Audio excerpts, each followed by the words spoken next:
Hoy, time na yung 25. Extend ka pa ba? Time na ako, ate. Oo. O sige, ate. Out na ako sa PC5. Okay.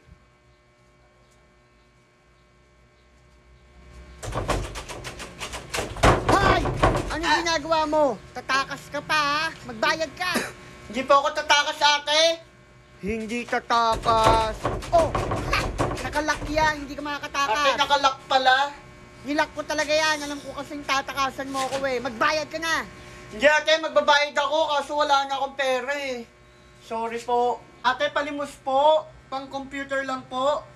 Ayan. Sige po, sa kanya po kayo dyan. Paimos po. Paimos po yan. Ate, pwede po ba palista muna ng utang ko kasi wala na pala akong pera. Ano to? Tindahan. Hindi to sari-sari store. Magbayad ka. Sorry po. Imos, sa kanya